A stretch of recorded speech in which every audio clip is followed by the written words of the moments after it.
ಪಡಿತರ ರಾಗಿ ಅಕ್ರಮ ಸಾಗಾಟ ಮಾಡುತ್ತಿರುವ ಬಗ್ಗೆ ಜನಧ್ವನಿ ಡಿಜಿಟಲ್ ಮೀಡಿಯಾ ಸುದ್ದಿ ಬಿತ್ತರಿಸಿದ ಬೆನ್ನಲ್ಲೇ ತಹಶೀಲ್ದಾರ್ ನೋಟಿಸ್ ಜಾರಿ ಮಾಡಿರುವುದು ಬೆಳಕಿಗೆ ಬಂದಿದೆ.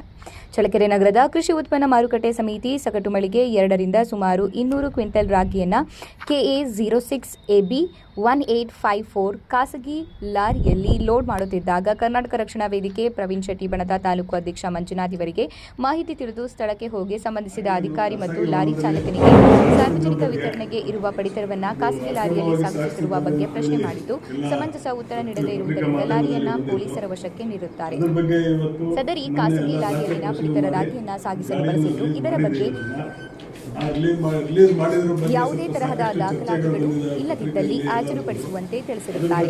ಪಡಿತರ ಆಹಾರ ಧಾನ್ಯಗಳನ್ನು ಟೆಂಡರ್ನಲ್ಲಿ ಆಯ್ಕೆಯಾದ ಗುತ್ತಿಗೆ ವಾಹನ ಬಳಸದೆ ಸದರಿ ಖಾಸಗಿ ವಾಹನಗಳಲ್ಲಿ ಸಾಗಿಸಲು ಕಾರಣವೇನು? ಈ ದಾಸ್ತಾನುಗಳಿಗೆ ಕಳಿಸಲಾಗ್ತಾ ಇತ್ತು ಹಾಗೂ ಈ ಬಗ್ಗೆ ಮೇಲಾಧಿಕಾರಿಗಳಿಂದ ಆದೇಶವಿದೆ ಎಂಬುದರ ಬಗ್ಗೆ ಈ ನೋಟಿಸ್ ತಲುಪಿದ ಕೂಡಲೇ ಸಂಪೂರ್ಣ ದಾಖಲೆಗಳೊಂದಿಗೆ ಸಮಜಾಯಿಷಿ ಮಾಹಿತಿ ನೀಡುವಂತೆ ತಿಳಿಸಿದ. ಒಂದು ವೇಳೆ ತಪ್ಪಿದ್ದಲ್ಲಿ ತಮ್ಮ ಹೇಳಿಕೆ ಏನೂ ಇಲ್ಲವೆಂದು ಪರಿಗಣಿಸಿ ಮುಂದಿನ ಕಾನೂನು ಕ್ರಮ ಕೈಗೊಳ್ಳಲಾಗುವುದು ಎಂದು ಗೋದಾಮು ವ್ಯವಸ್ಥಾಪಕರು ಈ ಪ್ರಕರಣಕ್ಕೆ ಸಂಬಂಧಿಸಿದಂತೆ ಸೋಮವಾರ ತಾಲೂಕು ಕಚೇರಿಯಲ್ಲಿ ತಹಶೀಲ್ದಾರ್ ಪಂಚಾಯಿತಿ ಇಒ ಶಶಿಧರ್, ಜಿಲ್ಲಾ ವ್ಯವಸ್ಥಾಪಕ ಪ್ರವೀಣ್ ಹಾಗೂ ತಾಲೂಕು ವ್ಯವಸ್ಥಾಪಕ ಹನುಮಂತಪ್ಪ ಪತ್ರಕರ್ತರಿಗೆ ಸ್ಪಷ್ಟನೆ ನೀಡಲು ಆಯೋಜಿಸಿದ್ದ ಸಭೆಯಲ್ಲಿ ಸಂಬಂಧಪಟ್ಟ ಅಧಿಕಾರಿಗಳು ಏನು ಹೇಳಿದ್ದಾರೆ ನೀವೇ ಕೇಳಿ. ಇದೇನು ಆರೋಪ ಐತಲ್ಲ ಸರ್, ಇವರು ಹನುಮಂತಪ್ಪ ಅಂತ ಹೇಳ್ಬಿಟ್ಟು ನಮಗೆ ಇವರಿಗೆ 2 ಚಾರ್ಜ್ ಇದೆ ಸರ್, ಚಳ್ಳಕೆರೆ 1, ಆಮೇಲೆ ಮೊಳಕಾಲ್ಮೂರು. ಅದ್ರ ಜೊತೆಗೆ ಆಫೀಸಲ್ಲಿ ಈಗ ಯಾರು ಇದ್ದಿದ್ದು ಅಂತೇಳಿ ಆಫೀಸಲ್ಲಿ ಅವರೇ ಕೆಲಸ ಮಾಡ್ತಾಯಿದ್ರು. ಸೊ ನಮಗೆ ಈಗ 2 ಥರ ಇದೆ ಸರ್ ಟ್ರಾನ್ಸ್ಪೋರ್ಟೇಷನ್ನು. ಒಂದು FCI ಗೋಡೌನಿಂದ ನಮಗೆ ಬರೋದು ಅದನ್ನೇ ಹೋಲ್ಸೇಲ್ ಟ್ರಾನ್ಸ್ಪೋರ್ಟರ್ಗೆ ಕೊಟ್ಟಿರ್ತೀವಿ. ಆಮೇಲೆ ನಮ್ಮಿಂದ ರಿಟೇಲ್ ಪಾಯಿಂಟ್ ಹೋಗ್ತದೆ ಸರ್, ಅದನ್ನು ರಿಟೇಲ್ ಟ್ರಾನ್ಸ್ಪೋರ್ಟ್ ಸಪ್ರೇಟ್ ಎಲ್ಲನೂ ಕಮಿಷನರ್ ಆಫೀಸ್ ಹೆಡ್ ಆಫೀಸ್ ಬೆಂಗಳೂರಿಂದನೇ ಅಲಾಟ್ಮೆಂಟ್ ಆಗಿದೆ ಸರ್ 2 ವರ್ಷಕ್ಕೊಮ್ಮೆ. ನಮ್ಮಲ್ಲಿ ನಮ್ಮದು ಹೆಂಗೆ ಸರ್, ಚೈನ್ ಸೈಕಲ್ ಇದ್ದಂಗೆ, ಅಂದರೆ ಅಪ್ ಟು 15th ನಾವು FCIಯಿಂದ ಸ್ಟಾಕ್ ಲಿಫ್ಟ್ ಮಾಡಬೇಕು. 15ನೇ ತಾರೀಕಿಂದ 25ನೇ ತಾರೀಕಿನೊಳಗಡೆ ರಿಟೇಲ್ಗೆ ಬಿಲ್ಲಿಂಗ್ ಮಾಡಬೇಕು. 25ರಿಂದ ನೆಕ್ಸ್ಟ್ 5 ದಿನದಲ್ಲಿ ಬೆನಿಫಿಷರಿಗೆ ಡಿಸ್ಟ್ರಿಬ್ಯೂಷನ್ ಆಗಬೇಕು. ಈ ಥರ ಚೈನ್ ಸೈಕಲ್. ಇವರು ಕೆಲಸದ ಒತ್ತಡದಲ್ಲಿ ಆ್ಯಕ್ಚುಲಿ ನಮಗೆ ಟ್ರಾನ್ಸ್ಪೋರ್ಟ್ ಹೋಲ್ಸೇಲ್ ಟ್ರಾನ್ಸ್ಪೋರ್ಟ್ಗೆ FCIಯಿಂದ ನಮ್ಮ ಗೋಡೌನ್ಗೆ ಏನು ಲಿಫ್ಟ್ ಆಗ್ತದೆ ಅದಕ್ಕೆ ಟ್ರಾನ್ಸ್ಪೋರ್ಟೇಷನ್ ಚಾರ್ಜಸ್ ಕೊಡ್ತಾರೆ ಸರ್. ಬಟ್ ಈ ಮಂತಲ್ಲಿ ಏನಾಗಿದೆ, ಲಾಸ್ಟ್ ಮಂತ್ ಈ ಮಂತ್ಗೆ ಸಮ್ ವೇರಿಯೇಷನ್ ಆಗಿದೆ. ಅಂದರೆ ಸರ್ ಲಾಸ್ಟ್ ಮಂತು 2 kg ರಾಗಿ 3 kg ಅಕ್ಕಿ ಕೊಡ್ತಾಯಿತ್ತು ಅನ್ನೋ ಭಾಗ್ಯದಲ್ಲಿ. ಈ ತಿಂಗಳ 3 kg ರಾಗಿ 2 kg ಅಕ್ಕಿ ಕೊಡ್ತಾರೆ ಸರ್. ಸ್ವಲ್ಪ ಅಲಾಟ್ಮೆಂಟಲ್ಲಿ ವೇರಿಯೇಷನ್ ಇದೆ. ಇವರು 2 ಕಡೆ ಮ್ಯಾನೇಜರ್ ಆಗಿರೋದ್ರಿಂದ ಈ ಕೆಲಸ, ಆಮೇಲೆ ಅವ್ರಿಗೆ ಆ ಟ್ರಾನ್ಸ್ಪೋರ್ಟೇಷನ್ ಚಾರ್ಜಸ್ ಕೊಡೋಂಗಿಲ್ಲ ಸರ್. ಅವ್ರಿಗೆ ಟ್ರಾನ್ಸ್ಪೋರ್ಟ್ಗೆ ನಮ್ಮ ಗೋಡೌನಿಂದ ಮತ್ತೊಂದು ಗೋಡೌನ್ಗೆ ಮಾಡಲಿಕ್ಕೆ ಇವರು ಕೆಲಸದ ಒತ್ತಡದಾಗಿದೆ ಅಂದರೆ ಯಾವುದೋ ಪ್ರೈವೇಟ್ ವೆಹಿಕಲ್ ಇರ್ತಲ್ಲ ಅಲ್ಲೇ ಲೋಡ್ ಮಾಡ್ತಾಯಿದ್ರು. ಅದೇನು ಎಲ್ಲಿ ಬೇರೆ ಕಡೆ ಹೋಗಿ ಎಲ್ಲಿ ಸಿಕ್ಕಿಲ್ಲ ಸರ್, ನಮ್ಮ ಗೋಡೌನಲ್ಲೇ ಇತ್ತು, ಲಿಫ್ಟ್ ಆಗ್ತಾಯಿತ್ತು. ಅದನ್ನು ಯಾರೋ ಮಾಹಿತಿ ಇಲ್ಲ ಈ ಥರ ಆಗ್ತಾಯಿದೆ ಅಂತ ಹೇಳ್ಬಿಟ್ಟು ಅದನ್ನು ಕಂಪ್ಲೇಂಟ್ ಮಾಡಿದಾಗ ಸೊ ಅದನ್ನ ಸ್ಟೇಷನ್ಗೆ ಇಟ್ಕೊಂಡು ಹೋಗಿತ್ತು. ಆಮೇಲೆ ಸ್ಟೇಷನ್ಗೆ ಹೋಗ್ಬಿಟ್ಟು ನಾವೆಲ್ಲ ಡೀಟೇಲ್ಸ್ ಎಲ್ಲ ಕೊಟ್ಟು ಏನು ಎತ್ತಂತ ಏನು ಪ್ರೊಸೀಜರ್ ನಮ್ಮದು ಆಫೀಸಲ್ಲಿ ಹೆಂಗೆ ನಡೀತದೆ ಅಂತ ಎಕ್ಸ್ಪ್ಲೇನ್ ಮಾಡಿ ಡಾಕ್ಯುಮೆಂಟ್ಸ್ ಎಲ್ಲ ಕೊಟ್ಟಿದ್ದೀವಿ ಸಾರಿಗೆ. ಸೊ ಅದಕ್ಕೆ ರಿಲೀಸ್ ಮಾಡಿ ಸರ್. ಅದು ನಿಮ್ಮ ನ್ಯೂಸಲ್ಲಿ ಬಂದಿದೆ ಏನಂತೇಳಿ ರಾತ್ರಿ ಬಿಟ್ಟಿದ್ದಾರೆ ಅಂತೇಳಿ ಸರ್. ಇಲ್ಲ 2 ದಿನ ಆಲ್ರೆಡಿ ನಾವು PDS ಡಿಸ್ಟ್ರಿಬ್ಯೂಷನ್ ಮಾಡಿಲ್ಲ ಸರ್. ಈಗ ನಮಗೆ ಆಲ್ರೆಡಿ 15ನೇ ತಾರೀಕು, ಇವತ್ತು ಆಲ್ರೆಡಿ 18 ಡಿಸ್ಟ್ರಿಬ್ಯೂಷನ್ ಮಾಡಿಲ್ಲ. ನೆಕ್ಸ್ಟ್ ಅದು ನಮ್ಗೆ FCIಯಿಂದ ಸ್ಟಾಕ್ ಲಿಫ್ಟ್ ಮಾಡಬೇಕು. ಈಗ ಆಗಸ್ಟ್ ತಿಂಗಳು ಆಲ್ರೆಡಿ ಅಲಾಟ್ಮೆಂಟ್ ಬರ್ತಾ ಇದೆ. ಸೊ ಟೈಮ್ ಸಮೀಪ ಇರೋದ್ರಿಂದ ನಾವು ರಿಕ್ವೆಸ್ಟ್ ಮಾಡಿಬಿಟ್ಟು ಸೊ ಇದಕ್ಕೆಲ್ಲ ಮತ್ತೆ ಹ್ಯಾಂಪರ್ ಆಗಬಾರ್ದು ಅಂತ ಹೇಳ್ಬಿಟ್ಟು ಡಾಕ್ಯುಮೆಂಟ್ಸ್ ಇಲ್ಲ ಅದನ್ನು ಗಾಡಿ ಬಿಡಿಸಿಬಿಟ್ಟು ಇದು ಕೆಲಸ ಮಾಡ್ತಾ ಇದೆ ಸರ್. ಹಾಗಾಗಿ ಇದನ್ನೆಲ್ಲ ಕ್ಲಾರಿಫಿಕೇಶನ್ ಕೊಟ್ಟರಾಯ್ತು ಅಂತೇಳಿ ಸಾಹೇಬರು ಇದು ಹೇಳಿದರು. ಹಾಗಾಗಿ ಇವತ್ತು 20 ಗಂಟೆ ನೀವೇ ತಾನೆ ನಿಮ್ಮ ಡಿಸ್ಟಿಕ್ MD ನೀವೇ ತಾನೆ? ಮತ್ತು ನಿಮ್ಗೆ ಫೋನ್ ಮಾಡಿದ್ರೆ ನೀವ್ಯಾಕೆ ಬರಲಿಲ್ಲ? ನೀವ್ಯಾಕೆ ಸ್ಥಳಕ್ಕೆ ಬರಲಿಲ್ಲ? ಬೆಳಗ್ಗೆ ಬತ್ತಿ ಯಾಕೆ ಬರಲಿಲ್ಲ? 14ನೇ ತಾರೀಕು ದಾವಣಗೆರೆಯಲ್ಲಿ ಇದೆ ಸರ್. ದಾವಣಗೆರೆಯಿಂದ ನಾನು ಅವತ್ತು 1 ಗಂಟೆ ಸುಮಾರು ಇತ್ತು. ನಾನು ಬಂದೆ ಸರ್. ಅವತ್ತಿಂದ ಬಿಟ್ಕೊಂಡು ಅಲ್ಲಿ ಕೆಲಸ ಮಾಡಿಕೊಂಡು ಅವತ್ತು ಬಂದೆ. ನಾನು 3-3:30 ಬರೋದಿಲ್ಲ ಆಲ್ರೆಡಿ ಸ್ಟೇಷನ್ಗೆ. ಆಮೇಲೆ ಈಗ ನಿಮ್ದು ಯಾವುದೋ ಒಂದು ಏಜೆನ್ಸಿ ಇರ್ತವೆ ಗಾಡಿಗಳು, ಏಜೆನ್ಸಿ ಮಾಡ್ಕೊಂಡು ಅವ್ಯಾವ ಗಾಡಿ ಬರಲಿಲ್ಲ? ಇದಾಗ್ತದೆ ಅಷ್ಟು ಹೇಳಿಲ್ಲ ಸರ್. ಈಗ ನಮಗೆ FCIಯಿಂದ ಸ್ಟಾಕು ನಮ್ಮ ಗೋಡೌನ್ ಬರಲಿಕ್ಕೆ TMK ಟ್ರಾನ್ಸ್ಪೋರ್ಟ್ ಹೋಲ್ಸೇಲ್ ಟ್ರಾನ್ಸ್ಪೋರ್ಟ್ ಇರ್ತಾರೆ.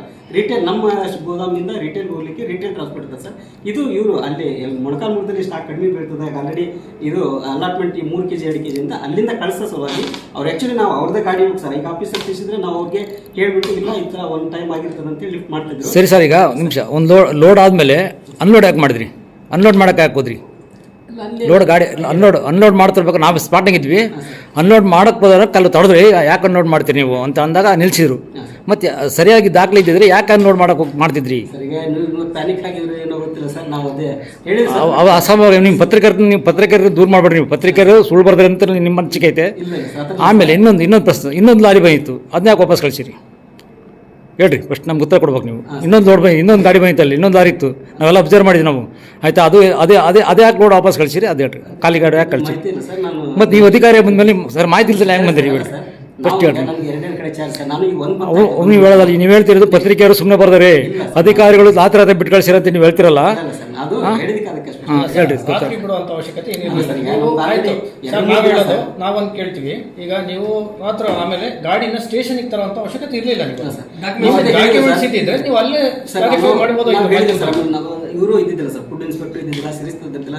ಅವತ್ತೇನೋ ಅದಾಲತ್ ಇದೆ ಅಂತೇಳಿ ಹೊರಗಡೆ ಹೋಗಿದ್ರು. ಅವ್ರಿಗೂ ನಾವು ಬರ್ಲಿಕ್ಕೆ ಹೇಳಿದ್ರು, ಬರೋ ತರ ನಾವು ಫೋನ್ ಮಾಡಿ ಹೇಳಿ ಸರ್, ಬರೋವರೆಗೂ ವೇಟ್ ಮಾಡಿ ಅಂತೇಳಿ. ಅವರು ಇಲ್ಲ ಅಂದ್ರೆ ಇಮಿಡಿಯೇಟ್ ಸ್ಟೇಷನ್ಗೆ ಖಾಸಗಿ ವೆಹಿಕಲ್ ಪರ್ಮಿಷನ್ ಇಲ್ಲ ಸರ್. ಅದೇ ಒಂದು ಆಗಿರೋ ಸರ್. ನಾವು ಆಕ್ಚುಲಿ ಅದನ್ನ ಪರ್ಮಿಷನ್ ತಗೊಂಡ್ಬಿಟ್ಟು ನಾವು ಆಫೀಸರ್ಸ್ ತಿಳಿಸ್ಬಿಟ್ಟು ಮತ್ತೆ ಪರ್ಮಿಷನ್ ಲೆಟರ್ ಅಲ್ಲಿ ಗೋಧಿ ಅಂತ ಮೆನ್ಷನ್ ಮಾಡ್ಬಿಟ್ಟು ಅದು ತಿದ್ಬಿಟ್ಟು ಗೋಧಿ ಎಷ್ಟು ದಿನ ಆಗಿದೆ ನಿಂತು ಆಗಲೇ ಹಾಂ ಸರ್. ಆಲ್ರೆಡಿ ಗೋಧಿ ನಿಂತು ಭಾಳ ದಿನ ಆಗಿದೆ. ಆಮೇಲೆ ನಿಮ್ಮ ಇಲಾಖೆಯಲ್ಲಿ ಎಲ್ಲ ಆನ್ಲೈನ್ ಇದೆ. ನಿಮ್ಮ ಲೆಟರ್ ನಿಮ್ದು ಇರೋದೆಲ್ಲ ಆನ್ಲೈನ್. ಪತ್ರ ವ್ಯವಹಾರ ಇಲ್ಲ. ಆದ್ರೂ ಸಮೇತ ಆನ್ಲೈನ್ ಇಲ್ದಲ್ಲೇ ನೀವು ಪತ್ರ ವ್ಯವಹಾರ ಮಾಡಿದ್ರಿ ಈ ಪ್ರಕರಣದಲ್ಲಿ. ಹೇಗೆ ಸಮಸ್ಯೆ ಎಲ್ಲ ಆನ್ಲೈನ್ ಇದೆ ಸರ್. ಬಟ್ ಏನಾದ್ರು ನಾವು ಈ ತರ ಏನೋ ಬೇರೆ ಕಡೆಯಿಂದ ಟ್ರಾನ್ಸ್ಫರ್ ಮಾಡಬೇಕು ಅಂತಂದ್ರೆ ಪರ್ಮಿಷನ್ ತಗೋಬೇಕು. ಹೌದು, ಒಂದು ಸ್ಕೂಲಲ್ಲಿ ಅಕ್ಕಿ ಚೀಲ ತರಬೇಕು ಅಂದ್ರೆ ಇನ್ನೊಂದು ಸ್ಕೂಲ್ ಪಕ್ಕದ ರೂಮಿಗೆ ತರಬೇಕು ಅಂದ್ರೂ ದಾಖಲೆಗಳನ್ನ ಕೇಳ್ತಾರೆ. ಜಿಲ್ಲಾ ಮಟ್ಟದಲ್ಲಿ ಒಬ್ಬರು ಅಧಿಕಾರಿನೂ ಸಮೇತ ಜಿಲ್ಲಾ ಮಟ್ಟದಲ್ಲಿ ನಿಮ್ಮ ಆಹಾರ ಇಲಾಖೆಯವರು ಅದಕ್ಕೆ ಸೂಕ್ತವಾದ ಲೆಟರ್ ಕೊಟ್ಟಿಲ್ಲ. ಯಾವುದೋ ಒಂದು ಅರ್ಜೆಂಟ್ಗೆ ಒಂದು ಲೆಟರ್ ಕೊಟ್ಟಿದ್ದಾರೆ. ಅದನ್ನ ಯಾವ ರೀತಿ ನೀವು ಸಮಸ್ಯೆ ಅಂತಿದ್ದೀರಿ? ಈಗ ನಾವು ಈಗ ಲಾಸ್ಟ್ ಬಂದು ಇಲ್ಲೇನು ಪ್ರೊಸೀಜರು ಇಲ್ಲಿ ಯಾವುದೂ ಫಾಲೋ ಮಾಡಿಸಿ ಇವರೇ ಒಬ್ಬರೇ ಇರೋದ್ರಿಂದ ಡಿಸ್ಟಿಕಲ್ಲಿ ಅವರೇ ಮಾಡ್ತಾ ಇರೋದು, ಆಮೇಲೆ ಗೋಡೌನಲ್ಲಿ ಮಾಡ್ತಾ ಇರೋದ್ರಿಂದ ಕೆಲಸ ಉತ್ತಮ ಮಾಡಿ ಸರ್. ನೆಕ್ಸ್ಟ್ ಟೈಮಿಂದ ಈ ಥರ ಯಾವುದೇ ಕಾರಣ ರಾತ್ರೋರ್ತ ಆರೋಪ ಮಾಡಿದ್ರಿ. ಈಗ ಮತ್ತೆ ರಾತ್ರೋರ್ತ ನನಗೆ ಬಂದಿದ ತಕ್ಷಣ ಇಮಿಡಿಯೇಟ್ಲಿ ನೀವು ಸೂಕ್ತ ದಾಖಲಾತಿ ಮಾಡಿಲ್ಲ ಸರ್. ನಾವು ಆ ಥರ ಆಗಿದ್ರೆ ನಮ್ಮ ಕಡೆಯಿಂದ ನಾವು ಕ್ಷಮೆ ಕೇಳ್ತೀವಿ. ಬಟ್ ಕ್ಷಮೆ ಕೇಳೋದಲ್ಲ ಸರ್. ಈಗ ನೀವು ಹೇಳೋದು ಏನು ಗೊತ್ತಾ, ಪತ್ರಕರ್ತ ಸುಳ್ಳು ಮಾಡಿದ್ರೆ ಅಂತೇಳಿ ನಿಮ್ಮ ಅನಿಸಿಕೆ ಈಗ ಆಯ್ತಾ? ಹೇಳಿದಕ್ಕೆ ನಾನು ಅದು ಯಾಕೆ ಡಿಲೇ ಆಯಿತು, ಅದನ್ನ ಯಾಕೆ ನಮ್ಮಲ್ಲಿ ಪ್ರೀವಿಯಸ್ ಟ್ರಾನ್ಸ್ಪೋರ್ಟೇಷನ್ ಆಲ್ರೆಡಿ 15 ತಾರೀಕು ಆಗಿತ್ತು. ಸೊ ನೆಕ್ಸ್ಟ್ ಲೆವೆಲ್ ಸರಿ ಸರ್. ಈಗ ಲೋಕಲ್ ಗಾಡಿ ಆಗಿರಲ್ಲ, ವಿವರಣೆ ತಗೋತೀನಿ. ಅವತ್ತೇ ಕೊಟ್ಟಿದ್ದು ನೋಟಿಸ್ ನಾನು. ಉತ್ತರ ಇವತ್ತು ಕೊಡ್ತಾ ಇರೋದು. ಹನುಮಂತ